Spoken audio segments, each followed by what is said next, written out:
India, सच सबसे पहले सबसे तेज।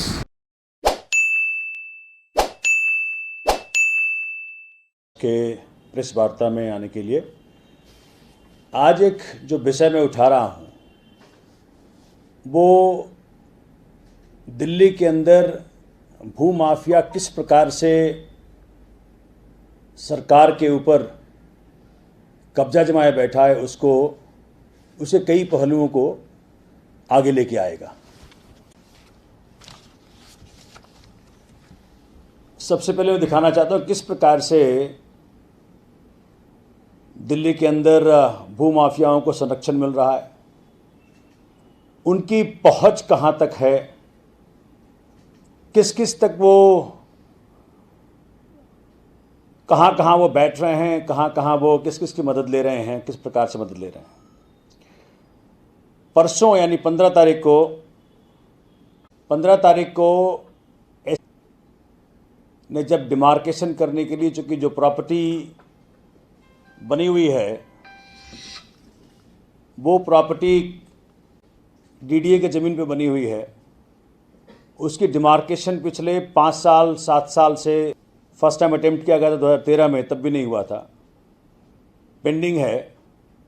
तो मैं आपको ले चलना चाहता हूं उस पूरे इंसिडेंट के, जो किस प्रकार से भूमाफियाओं को कहां से ताकत आती है कि एसडीएम को भी वो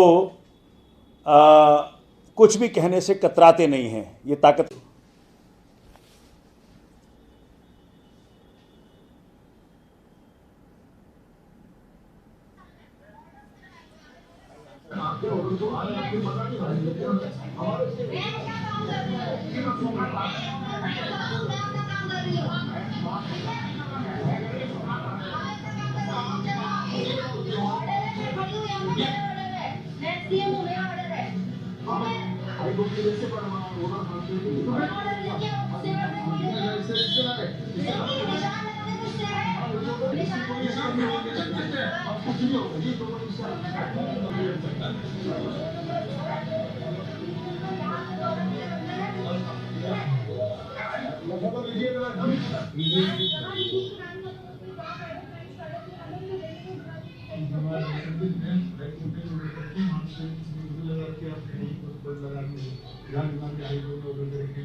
थोड़ा आगे बढ़ा दो, थोड़ा आगे बढ़ा दो।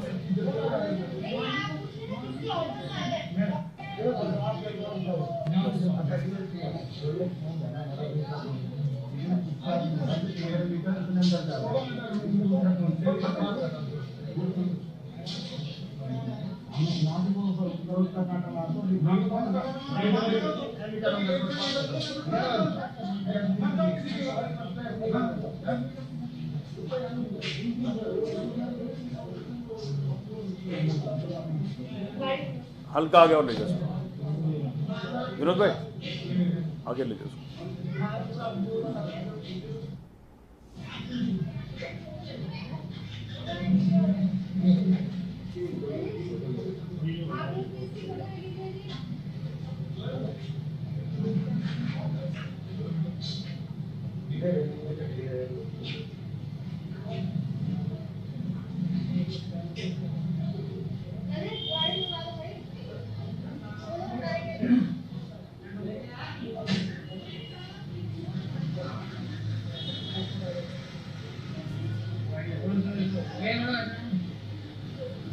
थोड़ा आगे और ले जाओ विनोद।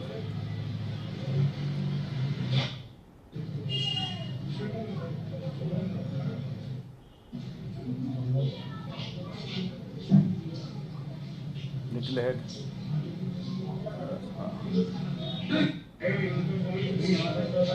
रोको इसको, थोड़ा स्टे करें ना, बैक करके। हाँ, अब ये दोनों व्यक्ति जो है, रोको स्टे करो, वो जो लाइट ऑफ करने दो, जो राइट में है वो शैलेंद्र सिंह मोंटी नाम का व्यक्ति जो भाजपा का नेता है, जो एमएलए का चुनाव लड़ा है, और ये व्यक्ति उसका हेंचमैन है। इसके खिलाफ कई सारे एफआईआर्स हैं और एसडीएम को रोकने वाले व्यक्ति हैं। अब मैं देखा ना प्रॉपर्टी कौन सी है। प्रॉपर्टी आप जोमेटो पे जाओगे, आप सर्च करोगे, लाइट जला दो भैया, ये प्रॉपर्टी जोमेटो पे द रोज नाम से होटल है। हौस खास गांव में द रोज नाम से होटल है और ये होटल डीडीए लाइन पे लोकल जो पार्षद वहाँ उस ज़माने में शैलेंद्र सिंह मोंटी थे, उन्होंने बनाया है इसको और आज तक चल रहा है। इसके खिलाफ कई बार एलजी साहब के से मैंने बात उठाने का प्रयास किया। अब आप देखें कि जब मैं पूछता हूं तो ये फिलहाल जो लेटेस्ट बता रहा हूं आपको, मैंने कहा भी necessary action to be taken against stay orders pertaining to khasra number 277 Hauz Khas village. ये जो प्रॉपर्टी सिचुएटेड है that is on khasra number 277। DDA कहता है एलजी के प्रेजेंस में कि 4 केसेस हैं जी, ये 4 केसेस हैं इसके अंदर लिस्टेड आउट है।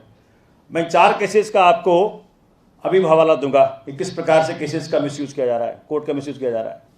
उसमें कहते हैं कि the higher authority of GNCTD have given the direction to the revenue staff for completion of the demarcation proceedings at the earliest. Revenue staff GNCTD issued notice to the concerned in this regard and meeting for demarcation was held on 3rd of September. DDA revenue staff pointed out certain errors in demarcation plan which have been duly noted and are being resolved by the revenue staff, after which the final demarcation report will be submitted in the court. तो एक तरफ तो DDA पिछले 8 साल से, 1 साल से नहीं, 2 साल से नहीं, 3 साल से नहीं, 8 साल से ये कह रहा है कि जी इसकी डिमार्केशन होनी है, इसकी डिमार्केशन होनी है, इसकी डिमार्केशन होनी है। दूसरी तरफ पहली बार, चूंकि आज तक कभी इस क्षेत्र का डिमार्केशन एसडीएम साइट पे नहीं जा पाए, किन कारणों से नहीं जा पाए वो आपको दिख रहा है, किस प्रकार से मसल का इस्तेमाल करने का प्रयत्न किया गया against the SDM, sitting SDM of Delhi government.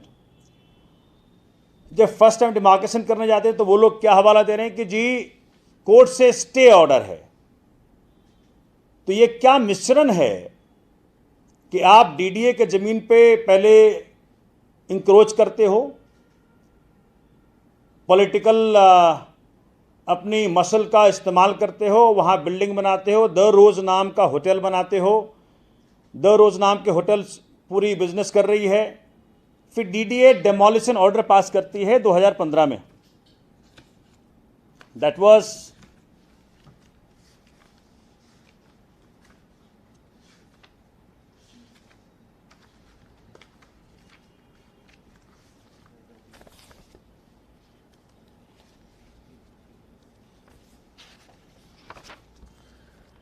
एक केस हाई कोर्ट में जाता है, जब रिट पिटिशन नंबर 5429/2015, 26 मई 2015 को माननीय उच्च न्यायालय ने डीडीए को डायरेक्शन दिया कि भाई इसको डिमोलिश करें और इंक्रोचमेंट को 6 सप्ताह के अंदर हटा दें।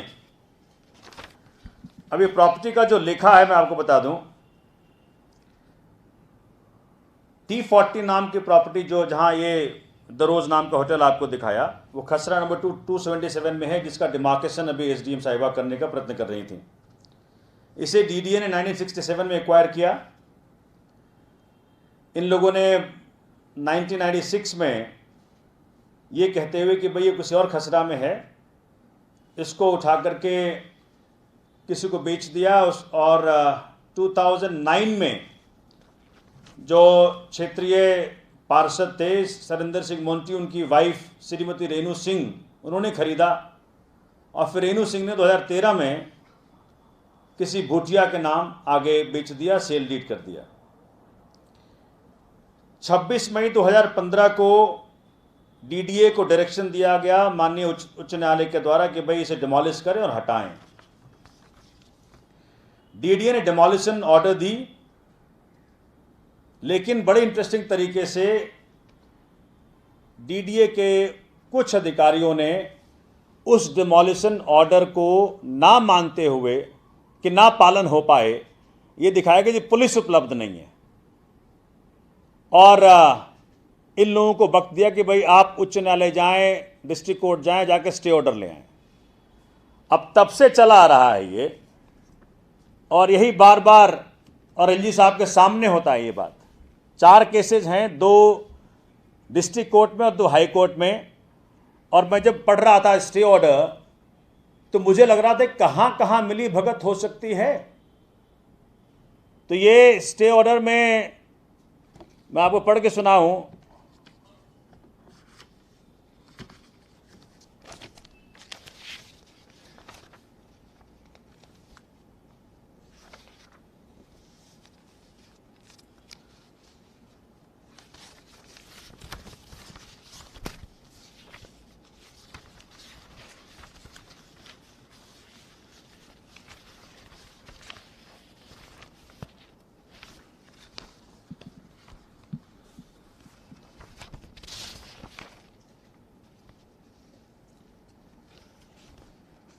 देखिए, ये एक केस है, रिट पिटीशन नंबर 2552 2017, उसी प्रॉपर्टी मैटर पे है, और उसी प्रॉपर्टी मैटर पे एक सिविल सूट है। तो आज तक मेरे लीगल नॉलेज में कभी नहीं आया कि भाई civil suit, same subject matter पे सिविल सूट भी डाल रखा है, रिट पिटीशन भी डाल रखा है। तो किस प्रकार से लीगल कॉम्प्लेक्सिटी क्रिएट करके डीडीए की मिली भगत से सरकारी ज़मीन पे कब्जा करके, पॉलिटिकल इन्फ्लुएंस को यूज करके दरोज नाम का होटल चल रहा है। और जब एसडीएम साहिबा डिमार्केशन करने जाती हैं तो उनको धमकी मिलती है। और चूंकि जब से मैं मेंबर डीडीए बना हूं, तभी से इस मुद्दे को मैं बार बार लेके आता हूं, और बार बार एलजी साहब कहते हैं कि इसको देखा जाए। तो मैं ये जानना चाहता हूं, मेरा सवाल माननीय एलजी साहब से ये है कि क्या भू माफिया को संरक्षण प्राप्त है राजभवन से? क्या राजभवन, माननीय एलजी साहब, भू माफिया को संरक्षण दे रहे हैं? इस सवाल का जवाब मुझे माननीय एलजी साहब से चाहिए, क्योंकि इस प्रकार से अगर भूमाफियाओं को संरक्षण मिलता रहेगा, एक सिटिंग एसडीएम को डिमार्केशन करने से रोका जाएगा। जिस प्रकार से देखा, मैं तो बधाई के पात्र हैं निधि सरोही जी कि जिन्होंने कि ऑन द स्पॉट उन भूमाफियाओं का सामना किया, और वो कहा कि ऑर्डर मैं हूं। एसडीएम को कहना, भाजपा का नेता को खुली छूट है कि डीडीए की जमीनों को आप कब्जा करके, इंक्रोच करके कॉमर्शियल एस्टैब्लिशमेंट्स क्रिएट करोगे, और आपको in spite of the fact कि बार बार मेंबर डीडीए के रूप में क्षेत्र का विधायक सोमनाथ भारती डीडीए के सामने जहां एलजी साहब चेयर करते हैं, इस मुद्दे को उठा रहे हैं, तो सिर्फ यही मिलता है कि भाई इसको देख लिया जाए। तो ये पिछले 6 साल से, जो कि मैंने इसको उठाना शुरू किया 2015 से, 6 साल से एलजी साहब इसके ऊपर एक्शन लेने को ऊपर ऊपर कहते हैं, लेकिन एक्शन होता नहीं है। तो मैं तो इस बात को कंक्लूड करूंगा कि भाजपा का नेता जो भूमाफिया के रूप में क्षेत्र के अंदर सरकारी जमीनों पर कब्जा करके अपने लिए कॉमर्शियल एस्टेब्लिशमेंट बना रहा है, क्या उसको राजभवन का यानी कि एलजी साहब का संरक्षण प्राप्त है। और ये जिस प्रकार से कोर्टों के अंदर, मैं आपको पढ़ के सुना देता हूं, अगर आप देखेंगे कि जिस ऑर्डर को उसके अंदर, अब in spite of the fact मैं भी फोन पे मैंने बात कर रहा था, जो मिस्टर विकास हैं, कमिश्नर हैं, कुलबीर जी कमिश्नर क्या है, पीसीएलएम, कमिश्नर लैंड मैनेजमेंट। मैं उनको फ़ोन करके पूछ रहा हूं कि जी मुझे वो स्टे तो दे दो जिसका हवाला बार बार देते हो कि एक्शन नहीं ले सकते। मुझे फ़ोन पे कह रहे हैं कि मुझे देखना पड़ेगा भैया स्टे ऑर्डर आपको दे सकते कि नहीं दे सकते।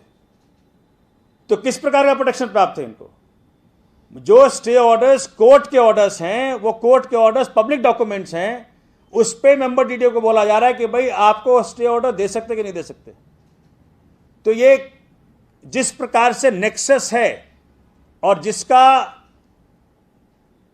लग रहा है मुझे कि उसका कनेक्शन एलजी हाउस से होता दिख रहा है, तो ये मैं आपके जरिए पूरे दिल्ली को, पूरे देश को बताना चाहता हूं किस प्रकार से भाजपा शासित केंद्र और भाजपा मैनेज्ड एलजी ऑफिस दोनों इस काम में लगा हुआ है कि भाई भूमाफियाओं को डीडीए की सरकारी जमीनें कब्जा करने दे दी जाएं और उसके बाद उसके ऊपर वो जो मर्जी करें और डिमोलिशन ऑर्डर के बावजूद भी उस पर एक्शन ना लिया जाए।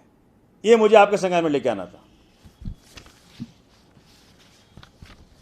अगर आपने कोई सवाल पूछना हो तो पूछ सकते हैं।